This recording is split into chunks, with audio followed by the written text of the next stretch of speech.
Salut à tous, c'est Baptiste de Ligne Jaune. Aujourd'hui, je me retrouve avec Kozik et Fayapid. Salut Baptiste. Salut Baptiste, salut à tous. Vous allez bien? Nickel, on est content d'être là. Parfait, carrément. Est-ce que vous pouvez vous présenter, du coup, pour les personnes qui ne vous connaissent pas? Ouais, bah vas-y, commence. Salut, moi c'est Kozik, c'est OZIK, artiste reggae chanson française. Donc je suis dans la musique depuis à peu près 10 ans et officiellement j'ai sorti mon premier projet il y a 2 ans avec Fayapid, producteur et associé chanteur MC. Donc, des petites chansons, on chante en français et c'est de la good vibes et c'est des chansons à texte à écouter chez soi ou peu importe où. Et pour ma part, Fayapid, donc je suis originaire de Paris. Maintenant je vis dans le sud avec Monsieur Kozik. Nous sommes colocs, et oui évidemment. Et je fais de la musique depuis plus de 12 ans et ça va faire quelques années que nos routes se sont croisées avec Monsieur Kozik. Et donc je produis, je réalise des clips, je chante, je rappe. Et voilà, je kiffe la musique et c'est à peu près ce que j'ai à dire. Alors toi, t'as dit que ça faisait 10 ans que tu fais de la musique? Ouais, à peu près, tu sais, entre commencer la guitare, chanter, on va dire que ça fait 10 ans quoi. Mais réellement, du coup, alors, ça fait 10 ans que tu t'es vraiment lancé comme ça?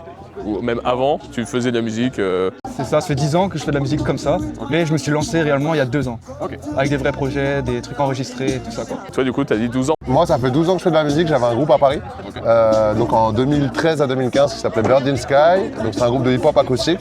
Et ensuite j'ai pas mal voyagé et je suis arrivé dans le sud et vraiment sérieusement où je sors des projets sur les plateformes et que je crois un petit peu plus à ce truc-là, c'est 2023 tu vois, donc 2-3 ans. Actuellement, vous vivez ou pas de la musique? On commence. Ouais, on commence à en vivre. Tout juste là. Et qu'est-ce qui vous a donné envie du coup de vous lancer dans la musique? La passion déjà, je pense comme ça. tout le monde en gros, tu commences, tu kiffes la musique, tu t'essayes à écrire des textes ou pour causer que je parle en ton nom, mais tu sais, essayer la guitare, à reproduire des sons que t'aimes bien. C'est ça. Et en fait au fil du temps, tu fais tes premiers morceaux qui sont rarement bons et c'est de mieux en mieux, t'as des gens à qui ça plaît et ça se fait naturellement. Ouais. Moi personnellement c'est grâce à Faya qui m'a vraiment boosté. En mode on peut le faire, t'inquiète, t'as vraiment quelque chose et à force qu'on me le redise aussi des gens, tu sais, à force de chanter comme ça dans les festivals, des gens que tu connais pas qui te disent oh tu chantes bien, c'est cool ce que tu fais, ça donne envie d'essayer quoi. Du coup pour toi, t'as sorti du coup ton premier, c'est un EP, ton premier projet? Ça c'est un album, donc c'est un album qui a été fait entre 2016, donc qui s'appelle Carnet de voyage, qui est un album hip-hop, reggae, chanson française, qui a été produit en gros entre 2016 et 2023, chapeauté par l'homme qu'on appelle Jinton qui est un pote à moi. Et en gros, c'est un petit peu de ma vingtaine à ma trentaine, un album qui passe du hip-hop jusqu'au reggae, la musique qu'on fait actuellement. Voilà, good vibes, c'est carnet de voyage, donc ça me raconte plein d'histoires que j'ai vécues parce que j'ai eu la chance de beaucoup voyager plus jeune. Et donc voilà, c'était mon premier pied à l'étrier, on va dire professionnel quoi. Toi, c'est un EP, c'est un album? Et moi c'était mon premier EP produit par Fayapid. Et juste une anecdote, dans cet album, il y a mon premier son de ma life qui est dans cet album. Qui s'appelle Soleil se couche. C'était un peu le début de tout, tu vois, de la connexion que j'ai entre nous et de tout l'envie de faire des trucs propres. Et après, du coup, après ça, vous avez fait du coup des projets ensemble? Ouais, c'est ça. Un peu en même temps. En fait, c'était en même temps, mais on s'est dit on va d'abord sortir le premier solo de Kozik, donc c'était en mars 2024. On avait déjà produit ces morceaux-là, on a essayé d'avoir une ligne un peu directrice pour introduire d'abord Kozik au public, puis ensuite de ramener, donc vu qu'on avait 2 albums qui étaient assez différents, tu mélanges tout ça, ça fait 2 bébés, c'est pas des jumeaux, et on a envoyé ces 2 projets. Donc ça, c'était en décembre de l'année dernière, en 2024, et ce projet-là qui est sorti au mois de mai. Voilà, qui ont des vibes similaires. C'est ça. Alors ça, je sais que c'est un truc que tout le monde a toujours un peu de mal à répondre. Mais pour vous, alors chacun en individuel, lequel est votre préféré? Si vous pouvez en choisir qu'un, vraiment, c'est lequel? Moi, j'hésite entre 2 déjà. Ouais, pareil. Ouais. Moi c'est dur parce que Je pense qu'on a la même réponse, frérot. il me tient beaucoup à cœur, mais celui-là franchement, Voilà, j'allais dire musicalement, pareil que Kozik. sauvage. J'hésitais entre ce projet-là qui pour nous était vraiment un boost de fou. C'est-à-dire qu'on l'a fait assez vite. C'était pas mal de petites compos que Kozik avait créées. Moi j'ai ramené ma patte et puis mes idées artistiques. Et c'est vraiment là où ça a explosé parce qu'il y a eu un gros single qui s'appelle Un me levant, peut-être tu as dû entendre, je pense qu'il y a beaucoup de gens qui ont entendu. Mais celui-là il a une saveur particulière parce que il y a plein de morceaux, je sais pas, qui nous correspondent bien, même dans le message, dans ce qu'on envoie. Donc voilà, mais en fait on les aime tous ces petits bébés. Hein. C'est ça. Donc ouais, pas un plus que l'autre. Non, on peut pencher sur un sauvage, tu vois, mais... Ce sera toujours le dernier en fait, man. C'est ça. Ce sera toujours le dernier. C'est ce que tout le monde dit. Voilà. Dès que c'est le dernier, Et T'as 4 encore, enfants, c'est toujours le dernier, tu vois. je suis le dernier. Donc je sais que ma mère, c'est moi qui préfère. Je suis le dernier aussi. c'est peut-être le dernier, mais il a enregistré, on va dire, en même temps que ces deux-là, tu vois. Surtout celui-là, du coup, parce qu'il y a vraiment peu d'écart entre les deux. Ouais, il y a 6 mois. Et Il y a 6 mois d'écart. la composition, c'était les mêmes périodes, en fait. Quelle est votre chanson préférée? Ah, bonne question, très bonne question. On s'est déjà posé la question nous-mêmes. Compliqué. Moi, si je dois en choisir une, Vas-y. pour mes goûts personnels, après bien sûr frérot je te laisse exprimer, je dirais Askip, qui est une chanson reggae, un peu Manu Chaoisante, avec pas mal de passe-passe, un message qui peut être profond mais léger à la fois, ça marche bien en concert. Voilà, je mets ma pièce sur Askip. Et moi, je vais dire un morceau qui s'appelle Âme sauvage, et surtout pour les textes, parce que je trouve le thème hyper intéressant. Qui est le titre éponyme. Qui est le titre éponyme de ce projet. Voilà, on reconnaît Monsieur Kozik et Monsieur Faya. Si du coup vous pouvez supprimer une musique par contre de l'album. T'en fais voir? Impossible frérot. Ah non, c'est chaud. On regarde tout, en fait on a déjà supprimé celle qu'on n'aimait pas. Celle qu'on n'aimait pas, en fait, là, on peut pas. Non mais là vraiment je vous dis, non mais vous n'avez pas le choix, il y en a trop. Tu vois, tu dois en supprimer une. Ça peut pas être les feats déjà, parce que c'est nos copains. Franchement, par dépit, Ah, vas-y, je t'écoute. Voilà. Moi, je suis d'accord avec Kozik. On va tèche de cette tracklist, on va dire Sunset Light, Voilà. qui a été composé après tout seul. Sunset Light. À ne pas jeter, à sortir dans un prochain projet. Non, on les aime toutes, tu vois, si on les Ah aurait ouais. pas sortis, man. Alors du coup vous avez réalisé plusieurs collaborations avec d'autres artistes. Laquelle quand même vous a le plus marqué? La dernière. Donc là, aujourd'hui, on C'est est le 25 septembre. Ouais. On vient de sortir un single avec un artiste qui s'appelle Non, Maxo. 26. On est le 26, oui. Ouais, c'est vrai. On vient de sortir un morceau qui s'appelle Groove avec un ami à nous qui est un artiste canadien qui s'appelle 16 et un artiste qui s'appelle Maxo dont on était fans tous les deux dans notre jeunesse et donc on l'a su en fait en écoutant, en partageant notre musique. Donc le morceau Groove qui est dispo sur toutes les plateformes de C'est vrai. streaming si je puis me permettre et sur YouTube également un clip qui a été réalisé par nos soins. C'est clairement le morceau, écoutez les gars. Franchement, elle est trop cool. Mais respect à tous les autres artistes avec qui on a chanté. Franchement, chaque fois, c'est que musical, quoi. Et de la vibe surtout. Avec qui vous rêvez de réaliser un feat? Je pense qu'on a la même réponse. Ouais, attends, on va voir. On va Vas-y. faire le 1, 2, 3. 1, 2, 3. Manu Chao. Allez, Allez, hop, c'est parti. ok, c'est bon. Manu Chao. Et pourquoi? Les légendes. Moi, je suis de Paname, je sais que c'est un Parisien aussi. Sa musique, elle nous a bercé. Et je pense qu'elle a bercé plein de gens. Puis ça traverse. En fait, les auditeurs de reggae, c'est pas que des auditeurs de reggae, ça touche le monde entier, tu vois. J'ai voyagé en Amérique latine, ça écoute du Manu Chao. Et mes parents, ils connaissent Manu Chao, je sais pas. Et puis ce qu'il dégage, son état d'esprit, le message. Il y a tellement de... Ça pourrait être long. Si Il y t'as d'autres a arguments. l'homme, l'artiste, les textes un peu efficaces, universels et multilingues. Dans toutes les langues, il peut chanter le mec et il fait un truc. Et on est fan. Et on est clairement, fan. on va se mentir. Hein. C'est en projet ou pas? Ah non, on l'a pas encore capté. On n'a même pas essayé, tu vois. Bah, déjà, c'est un voyageur, donc je ne saurais même pas comment contacter Manu Chao. Si un jour l'occasion nous vient de le rencontrer, je pense que je n'oserais pas, mais au moins, juste, tu vois, prendre une guitare et juste envoyer chanter. un truc avec lui, ce serait merveilleux. Vous l'avez déjà vu en concert?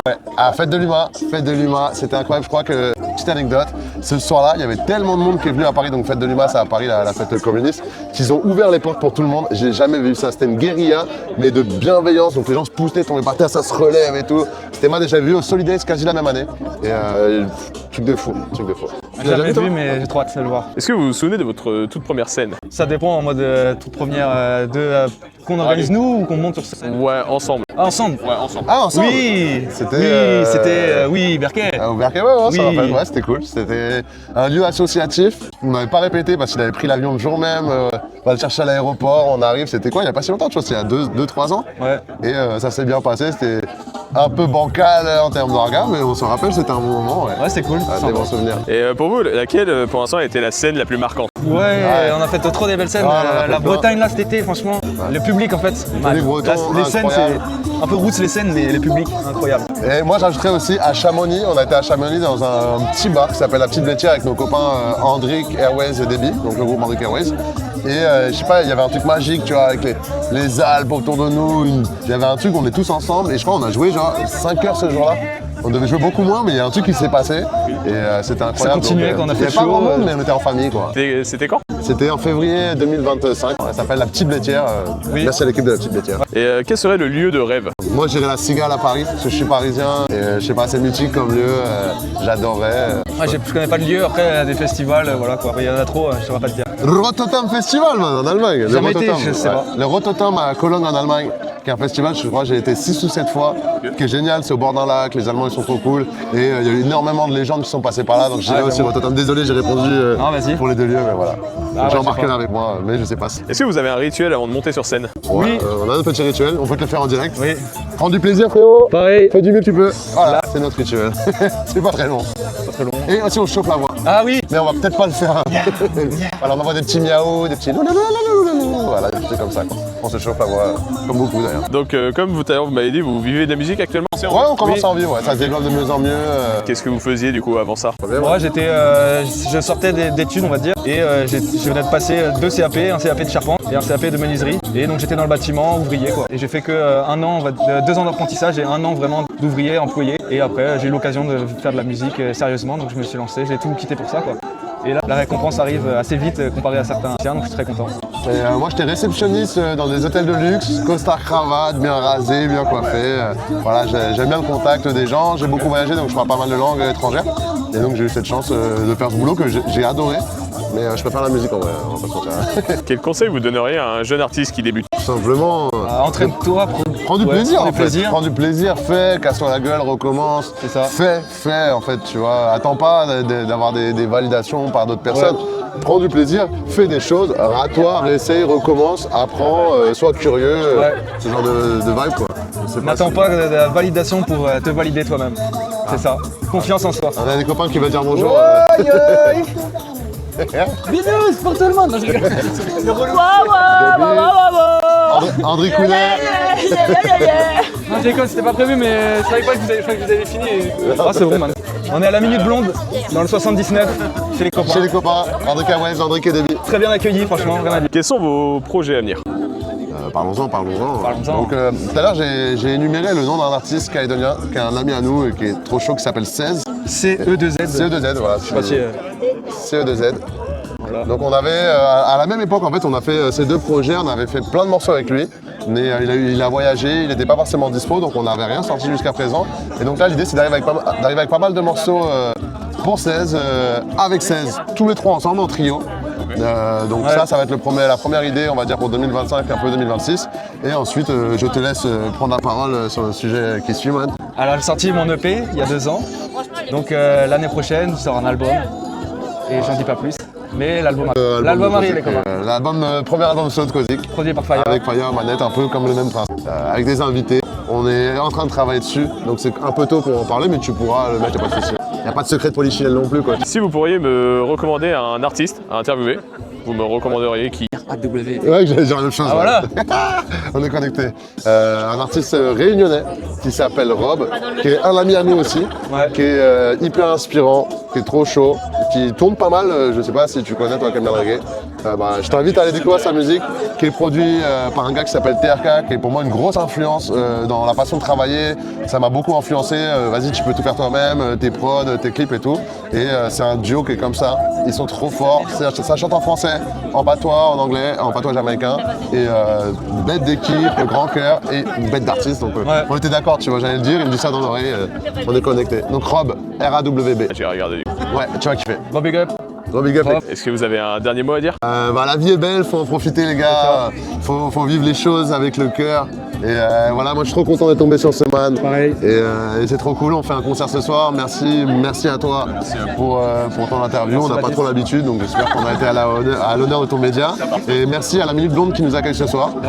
Dans le 79 et à Celles-sur-Belle. Et merci aux copains. Et voilà. T'as bien, hein? Ouais, c'est clair. Music is life, music is love. Après la pluie vient l'arc-en-ciel. À Skip c'est génial, à Skip c'est génial. J'ai vu cette fille toucher mes lèvres. À Skip c'est le régal, à Skip c'est le régal. Je ne peux plus me passer d'elle. À Skip je m'étale, à Skip je m'étale. C'est plus la même quand elle m'appelle. À Skip elle me recale, à Skip elle me recale. Une goutte de plus où je me taille.